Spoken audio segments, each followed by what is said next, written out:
Assalamualaikum Bu Pit. Waalaikumsalam warahmatullahi Bu Susi. Terima kasih banyak Bu Pit udah bersedia meluangkan waktunya sebentar untuk kita berdiskusi.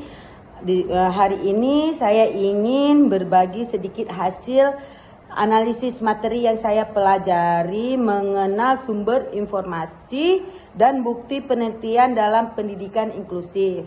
Saya harap informasi ini bisa bermanfaat juga untuk kita dalam mengajar sehari-hari. Jadi dalam tugas ini saya menganalisis dua jenis sumber utama, yaitu literatur abu-abu dan bukti penelitian seperti observasi sistematis serta meta-analisis. Pertama, literatur abu-abu. Itu contohnya seperti laporan, lembaga panduan kebijakan atau materi pelatihan. Karakteristiknya adalah informasinya sangat terbaru, relevan dengan kebijakan kita. Dan isinya sangat praktis. Kelebihannya kita dapat panduan yang bisa langsung dipakai.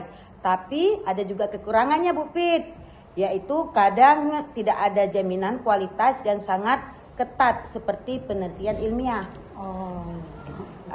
Setelah itu yang kedua, setelah literatur abu-abu ada observasi sistematis. Mungkin Ibu Fitri udah mendengarnya ya kan, apa itu observasi, sudah biasa melakukannya ya. Ini cara kita mengamati kelas secara terencana dan terstruktur. Kelebihannya datanya sangat nyata dan pas dengan kondisi siswa kita saat ini. Tapi hasilnya hanya berlaku di situasi yang kita amati saja. Terakhir ada meta-analisis. Ini bukti paling kuat karena menggabungkan banyak penelitian sekaligus, jadi kesimpulannya sudah teruji benar. Kekurangannya kadang terlalu umum. Jadi kita tetap harus sesuaikan dengan kondisi kelas kita.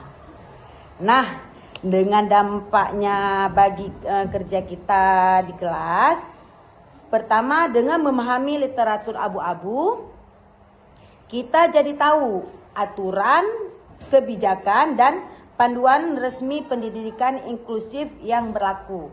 Jadi kita tidak salah arah dalam menerapkan program.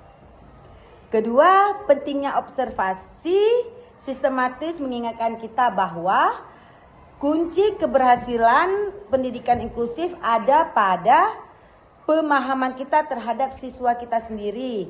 Kita harus rutin mengamati dan mencatat perkembangan mereka supaya strategi mengajar kita pas sasaran. Dan yang ketiga, hasil meta-analisis memberi kita keyakinan bahwa cara tertentu seperti pembelajaran yang beragam, pendekatan individu, atau kolaborasi memang terbukti efektif. Jadi kita lebih percaya diri saat menerapkannya. Intinya sumber-sumber ini membantu kita merencanakan pengajaran yang lebih tepat, adil, dan benar-benar mendukung semua siswa, termasuk yang berkebutuhan khusus agar bisa berkembang maksimal. Mungkin ada pertanyaan terkait dengan hal ini Bu Fitri? Atau ada pengalaman yang ingin Ibu bagikan kepada saya terkait penggunaan panduan atau hasil pengamatan di kelas? Jadi kan Bu Susi, tadi saya sudah mendengar bagaimana penjelasan Bu Susi, termasuk juga tadi yang observasi ya yang sering kita laksanakan dalam pembelajaran sehari-hari. Nah, Bu Susi, saya berpikir gini, kalau begitu sumber mana yang paling baik di antara yang sudah Bu Susi tuturkan tadi 1, 2, 3 itu ya, yang paling utama yang harus kita pakai sebagai acuan mengajar? Kemudian Bu Susi, saya juga ingin tahu tuh ya, apakah literatur abu-abu atau hasil penelitian itu yang mana yang di antara keduanya itu yang lebih relevan gitu Bu Susi? Iya, pertanyaan yang sangat bagus ya. Saya yakin Bu Fitri juga sendiri sangat tahu juga tentang yang kita bicarakan ini.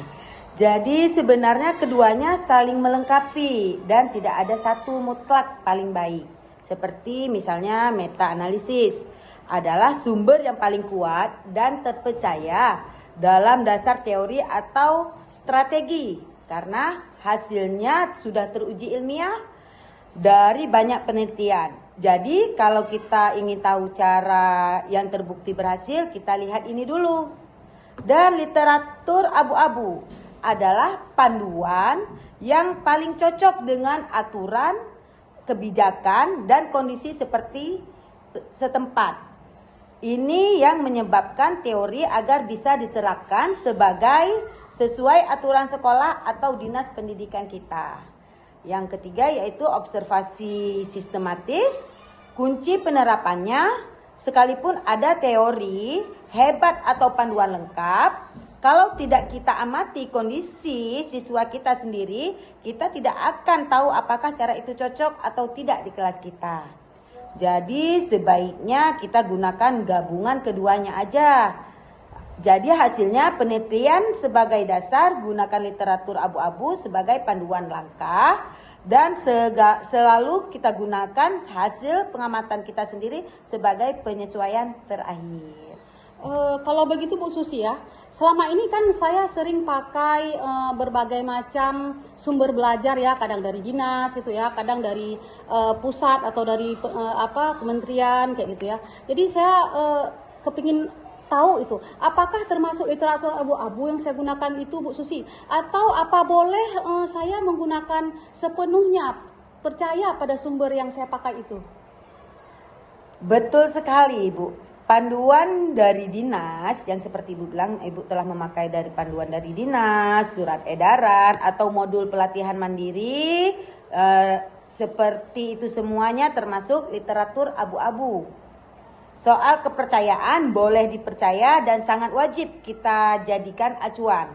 Karena isinya adalah kebijakan dan standar yang berlaku di daerah kita. Namun kita tidak bisa juga menggunakannya secara kaku atau sepenuhnya begitu saja tanpa melihat kondisi nyata. Seperti yang saya bahas tadi, literatur abu-abu. Kadang belum tentu mengakomodasi semua kondisi unik siswa kita. Jadi kita percaya dan ikuti pedoman dasarnya. Tapi kita sesuaikan pelaksanaannya berdasarkan hasil pengamatan kita terhadap kemampuan dan kebutuhan siswa masing-masing. Intinya ikuti aturan tapi sesuaikan metodenya. Oh, berarti kita nggak boleh percaya penuh gitu ya, walaupun itu sumber dari pusat ya Bu Susi ya. Bu Susi, saya masih ada pertanyaan yang masih mengganjal nih Bu Ya, Susi ya. boleh, Kalau misalnya observasi sistematis itu harus dilakukan seperti apa ya Bu Susi? Kemudian apakah harus pakai alat khusus? Saya khawatir akan memakan waktu yang begitu lama atau memakan jangka waktu tidak efektif dan tidak fashion gitu loh Bu Susi. Iya Bu Fitri, pertanyaan ini sering saya pikirkan juga sebelumnya. Sebenarnya inti dari observasi sistematis itu sederhana saja. Mengamati dengan rencana dan mencatatnya, tidak hanya alat yang rumit atau mahal. Yang paling penting adalah kita sudah tahu sebelumnya apa yang mau diamati. Misalnya partisipasi siswa, cara mereka mengerjakan tugas, atau kesulitan yang dihadapi oleh siswa. Lalu kita buat catatan sederhana, misalnya label, checklist, atau catatan singkat. Memang butuh waktu awal untuk merencanakannya, tapi manfaatnya sangat besar dengan catatan yang rapi.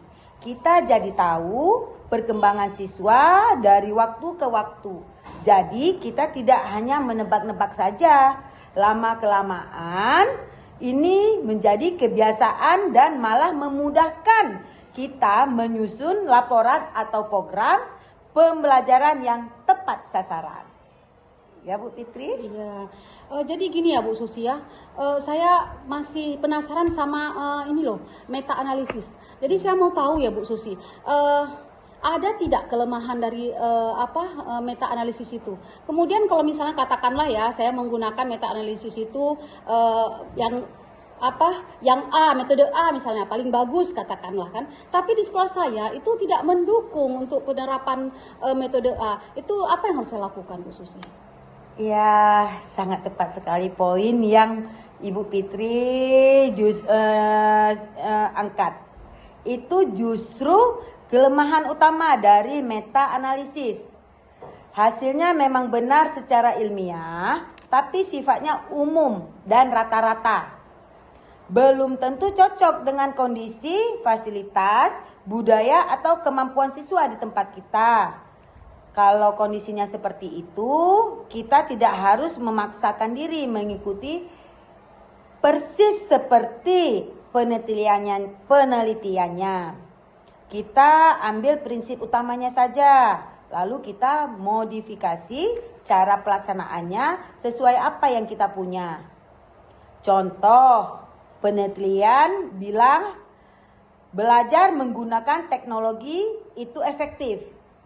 Ya kan Bu Pit? Kalau kita belum punya alatnya, kita ambil prinsipnya saja.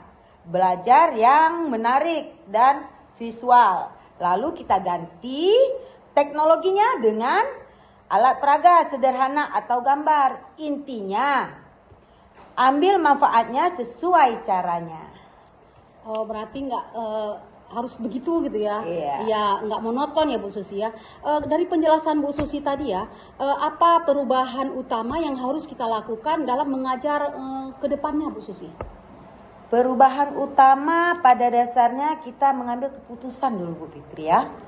Selama ini kita mengajar berdasarkan kebiasaan atau apa yang kita anggap benar saja. Kedepannya kita harap lebih berbasis bukti dan data.